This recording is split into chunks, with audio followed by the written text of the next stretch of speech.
અત્યારે major problem કયો છે? તો મેજર પ્રોબ્લેમ છે પોલિસી પેરાલિસિસ. ગવર્મેન્ટ કોઈ કામ નથી કરતી અને એના લીધે આપણો જીડીપી નીચે જઈ રહેલો છે. ઇન્ટરેસ્ટ રેટ્સ હજુ પણ હાઈ છે, ઇન્ફ્લેશન હાઈ છે. આ આપણો મેજર પ્રોબ્લેમ છે અત્યારે ઇન્ડિયન ઇકોનોમીનો. તો અમે વિચાર્યું કે પાસ્ટમાં આવા કન્સર્ન્સ નહીં હતા, અને જો પાસ્ટમાં આવા કન્સર્ન્સ હતા તો માર્કેટે સારા રિટર્ન કેમ આપ્યા. એટલે આપણે જ્યારે ફ્લેશબેકનું વિચારતા હોઈએ તો બ્લેક એન્ડ વ્હાઇટ ઇરામાં જવું પડે. એટલે અમારી સ્લાઇડ્સ બી થોડી બ્લેક એન્ડ વ્હાઇટ છે. હવે 1991માં તમે જોશો તો કન્સર્ન્સ કયા હતા? તો Indian balance of payment crisis. India પાસે ખાલી 3 વીકનું રિઝર્વ્સ રહી ગયું હતું ઇમ્પોર્ટ કરવા માટે. આપણો ઇન્ડિયન રૂપી 40% ડીવેલ્યુ થયો હતો. 92માં જીડીપીનું એક્સપેક્ટેશન વોઝ જસ્ટ 1.2%. રાજીવ ગાંધીનું અસેસિનેશન થયેલું હતું અને ક્રમ્બલિંગ સોવિયત યુનિયન. આ બધા કન્સર્ન્સ હતા.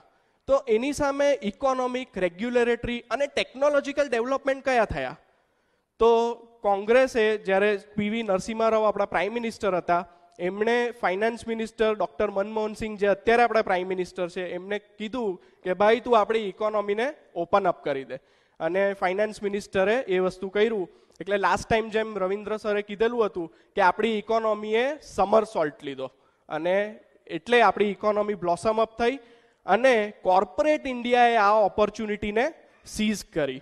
બીજા બી ઘણા ટેક્સ રિફોર્મ થયા, એમઆરટીપી ઓર્ડિનન્સ આવ્યું, amendment of industrial and trade policy થઈ.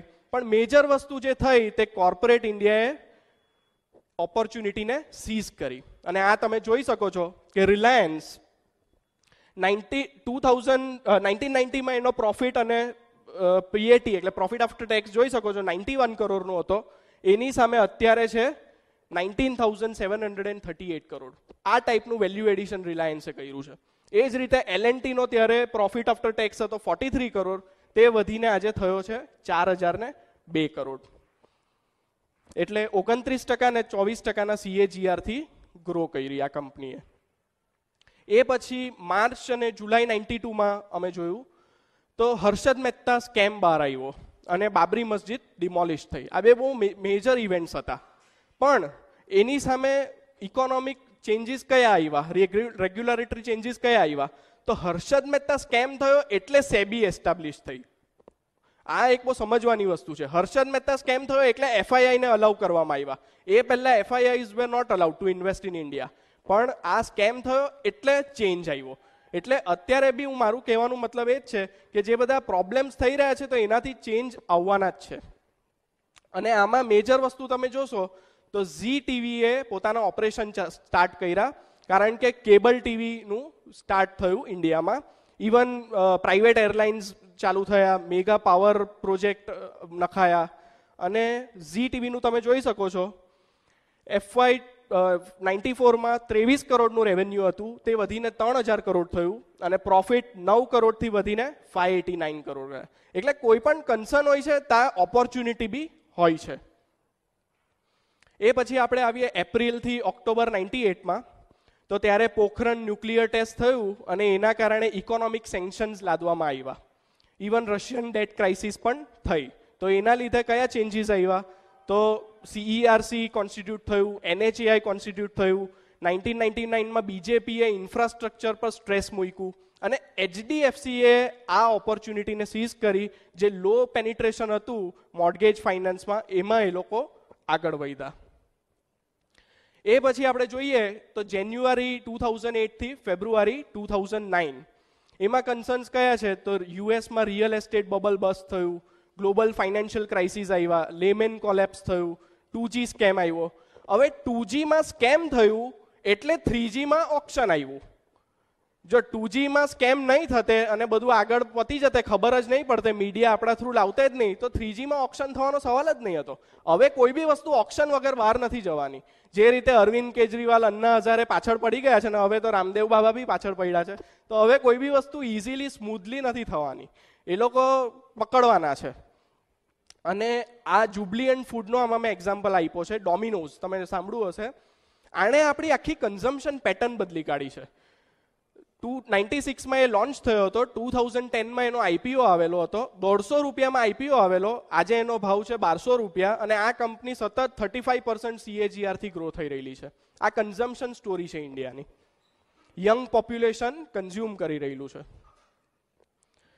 સપ્ટેમ્બર 2010 થી જુલાઈ 2012 નું તમે જોશો તો અત્યારે કન્સર્ન્સ કયા છે? તો વર્લ્ડ ઇકોનોમિક ક્રાઇસિસ એક કન્સર્ન છે, કરપ્શન ઇશ્યુઝ કન્સર્ન છે, policy paralysis, populist major government લઈ રહેલી છે, હવે મોબાઈલ ફ્રીમાં આપવાની છે બિલો પોવર્ટી લાઈન વાળાઓને, high interest rates, high oil prices, આ બધા અત્યારે કન્સર્ન્સ દેખાઈ રહ્યા છે. પણ હું એક એન્યુઅલ રિપોર્ટ વાંચતો હતો તો એમાં ડોક્ટર મનમોહન સિંહનું મને આ સ્ટેટમેન્ટ મળી ગયું. 1991માં જ્યારે ફાઇનાન્સ મિનિસ્ટર હતા ત્યારે એમણે શું કીધેલું? No power on earth can stop an idea whose time has come. અને અત્યારે શું થઈ રહ્યું છે ગવર્મેન્ટ થ્રુ?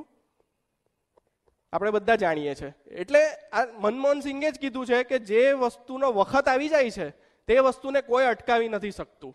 અને નીચે જે મેં બધી વસ્તુઓ લીધી છે હું તમને એક એક સમજાવું, એમાં આ જ છે. અત્યારે 50% ઓફ ધ રેલવે ટિકિટ્સ ઇન્ટરનેટથી બુક થવા માંડી છે. 2011માં આઈટી ડિપાર્ટમેન્ટે 164 lakh IT returns internet through file થયા છે. મેરેજીસ એમ કહેવાતા હતા કે they are made in heaven, પણ એ ખોટી વાત છે. હવે now they are made on internet. shaadi.com, matrimonial.com, અને એના તમે ફિગર્સ જોશો તો ચોંકાઈ જશે આપણે. એટલા બધા હવે મેરેજીસ આ રીતે થઈ રહ્યા છે.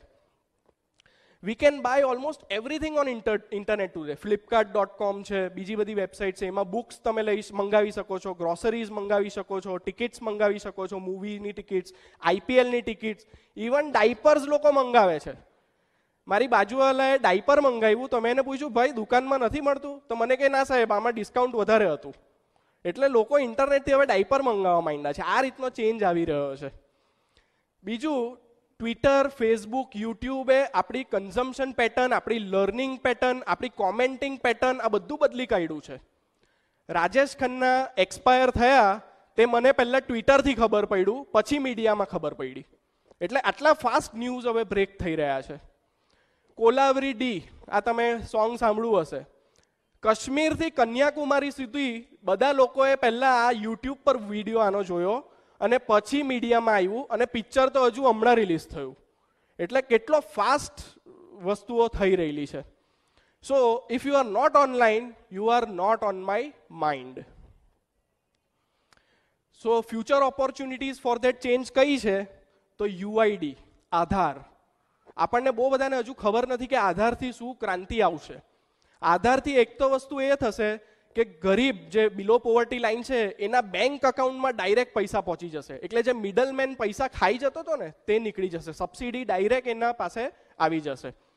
રાજીવ ગાંધી કહેતા હતા કે 100 રૂપિયા અમે ઉપરથી પાસ કરીએ છીએ તો નીચે ખાલી 5 થી 10 રૂપિયા મળે છે.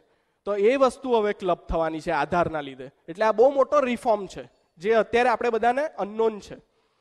જીએસટી, આ એક ઇનડાયરેક્ટ ટેક્સનો એવો રિફોર્મ છે કે જેના લીધે આપણી જીડીપી 1 થી 1.5% વધી જશે. અને એ ઇનેવિટેબલ છે, થવાની જ છે, ખાલી ડીલે થઈ રહેલું છે પણ થવાની છે. આનાથી લીકેજ જે સિસ્ટમમાં છે તે બધી ક્લબ થઈ રહેલી છે. પાવર સેક્ટર રિફોર્મ્સ છે, implementation of right to education act છે, increasing participation of women in workforce. આ પોઈન્ટ બહુ ઇમ્પોર્ટન્ટ છે, આપણે ઇગ્નોર કરી રહેલા છે અત્યારે. મેટ્રોઝમાં તમે જોવો તો હવે હસબન્ડ ને વાઇફ બંને કમાઈ રહેલા છે. Even wife is adding to the GDP of India. Even હવે સ્મોલ સિટીઝમાં પણ આ વસ્તુ થઈ રહેલી છે. એટલે આ બધા ચેન્જીસ જે ઇન્ડિયામાં આવી રહેલા છે તે હજુ ફેક્ટર ઇન નથી થયા. આ બધાથી આપણો જીડીપી વધવાનો છે. Deregulation of auto fuels, financial inclusion, તો આ બધી ઓપોર્ચ્યુનિટીઝ છે. તો 90 થી 2011માં ડિફરન્સ તો આ થયો છે સાહેબ. આપણા ટીવી પતલા થઈ ગયા